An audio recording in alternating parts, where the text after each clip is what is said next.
पितरों को जल अर्पित करने को तर्पण कहा जाता है, जो कि पितरों की आत्मा की शांति के लिए एक जरूरी विधि है। और अमावस्या तिथि पितरों का तर्पण करने के लिए एक उत्तम तिथि मानी गई है। लेकिन इस बार चैत्र अमावस्या पर सूर्य ग्रहण भी लग रहा है।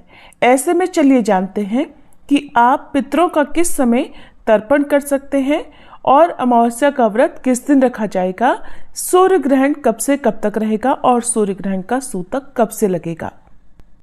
इस बार चैत्र अमावस्या तिथि प्रारंभ होगी 28 मार्च दिन शुक्रवार को शाम 7:56 से और अमावस्या तिथि समाप्त होगी 29 मार्च दिन शनिवार को शाम 4:27 पर। क्योंकि पितरों की पूजा का और पीपल देव की पूजा का शुभ समय हमें 29 मार्च दिन शनिवार को ही प्राप्त होगा, इसलिए इस बार 29 मार्च शनिवार को ही स्नान, दान और व्रत की अमावस्या रहेगी और ये शनिश्चरी अमावस्या कहलाएगी। साल का पहला सूर्य ग्रहण भी इसी दिन लगेगा और इसी दिन शनिदेव भी राशि परिवर्तन कर रहे हैं। सूर्य ग्रहण के दौरान पितरों का तर्पण करना शुभ नहीं माना जाता और 29 मार्च को चैत्र अमावस्या के दिन सूर्य ग्रहण की अवधि दोपहर 2:20 से शाम 6:16 तक रहने वाली है। ऐसे में आप ग्रहण काल से पहले पहले पितरों का तर्पण कर सकते हैं। 29 मार्च शनिवार को सूर्योदय होगा सुबह 6:25 पर, सूर्यास्त शाम 6:37 पर।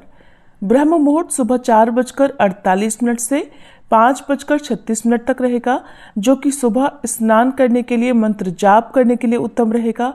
ब्रह्म योग रात 10:04 तक रहेगा, बाद में इंद्र योग प्रारंभ हो जाएगा। और पितरों के निमित्त तर्पण श्राद्ध करने का जो शुभ मुहूर्त है वो सुबह 11:50 से दोपहर 12:55 तक रहेगा। राहु काल सुबह 9 से 10:30 बजे तक रहेगा। इस समय में आप राहु केतु ग्रह की शांति के लिए उपाय या फिर दान कर सकते हैं।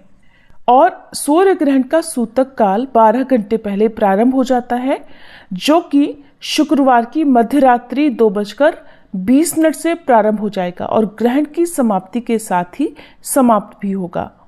लेकिन क्योंकि ये ग्रहण खंडग्रास सूर्य ग्रहण होगा, जो कि हमारे देश में दिखाई नहीं देगा लेकिन विदेशों में भी कुछ ही हिस्सों में दिखाई देगा, इसलिए क्योंकि ये ग्रहण हमारे देश में दिखाई नहीं देगा, हमारे देश में कोई भी सूतक काल मान्य नहीं होगा, इसलिए आप अमावस्या की पूजा संबंधी कार्य या दान आदि कर सकते हैं।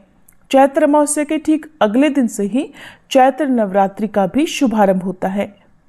अमावस्या तिथि पर पितरों के निमित्त दान तर्पण करने से पितरों की आत्मा को तृप्ति मिलती है। इस दिन शनिदेव की पूजा, भगवान शिव सहित पूरे शिव परिवार की पूजा और भगवान विष्णु और माँ लक्ष्मी जी की पूजा का विधान है। अपनी सामर्थ्य के अनुसार कुछ न कुछ दान दक्षिणा निर्धनों को देनी चाहिए। तामसिक भोजन का सेवन करने से बचना चाहिए। और क्योंकि सूर्य ग्रहण भी लग रहा है, भले ही हमारे देश में दिखाई ना दे, लेकिन दिन भर सूर्य देव के मंत्र का जाप आप कर सकते हैं। और सूर्य ग्रहण की समाप्ति के बाद आप शुद्ध होकर यानी स्नान आदि से निवृत्त होकर अपने हाथ से अन्न या धन का दान भी कर सकते हैं। सूर्य ग्रहण एक खगोलिक घटना होती है। सूर्य और पृथ्वी के बीच में चंद्रमा आने से सूर्य में ग्रहण लगता है और सनातन धर्म में सूर्य ग्रहण को बहुत ही अशुभ माना जाता है, इसलिए इस दौरान शुभ और मांगलिक काम करने से बचना चाहिए। कुछ नियमों का पालन करना बहुत ही आवश्यक होता है। माना जाता है कि सूर्य ग्रहण के समय शुभ और मांगलिक काम करने से व्यक्ति को जीवन में अशुभ फलों की प्राप्ति हो सकती है। सूर्य ग्रहण का सूतक 12 घंटे पहले शुरू हो जाता है। इस दौरान गर्भवती महिलाओं को घर से बाहर आने जाने से बचना चाहिए और अपने आराध्य देवी देवताओं के मंत्रों का जप करना चाहिए या धार्मिक पुस्तकों का पाठ करना चाहिए। साल 2025 का पहला चंद्र ग्रहण लगेगा 29 मार्च को और इस दिन चैत्र अमावस्या भी है। चैत्र अमावस्या बहुत ही खास होती है क्योंकि ठीक इसके अगले दिन से चैत्र नवरात्रि प्रारंभ हो जाती है। ऐसे में नवरात्रि ग्रहण के साये से प्रारंभ होंगी और इस बार ग्रहण का समय प्रारंभ होगा दोपहर 2:21 से और सूर्य ग्रहण की समाप्ति होगी शाम 6:14 पर।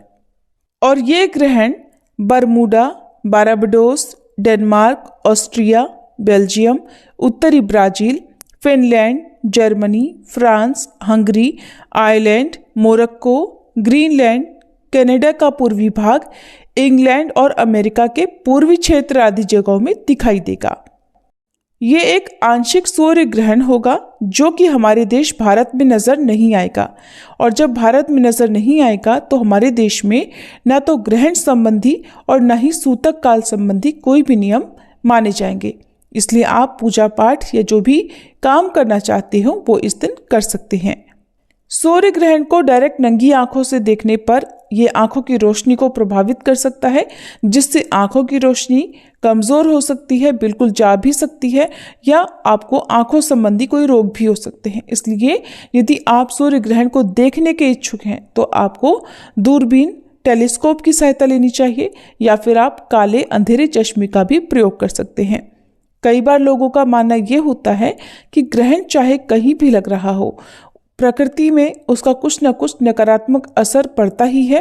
तो ऐसे में हिंदू धर्म में कुछ मान्यताएं हैं, जैसे कि ग्रहण के समय आप अपनी सामर्थ्य के अनुसार कुछ न कुछ दान दे सकते हैं, और ग्रहण की समाप्ति के बाद शुद्धि के लिए स्नान करना चाहिए। घर में गंगाजल का छिड़काव करने के बाद जो भी दान की सामग्री है वो आप किसी निर्धन जरूरतमंद व्यक्ति को दे सकते हैं। गर्भवती महिलाओं को इस बात का विशेष तौर से ध्यान रखना चाहिए। लेकिन ये ग्रहण क्योंकि हमारे देश में दिखाई नहीं देगा, इसलिए कोई भी गर्भवती महिला इस बार लगने वाले पहले सूर्य ग्रहण के बारे में सोचकर चिंतित ना हो, अपने आप को शांत रखें और आप अपने दैनिक कार्य कर सकते हैं। सूरज की रोशनी में बाहर भी निकल सकते हैं।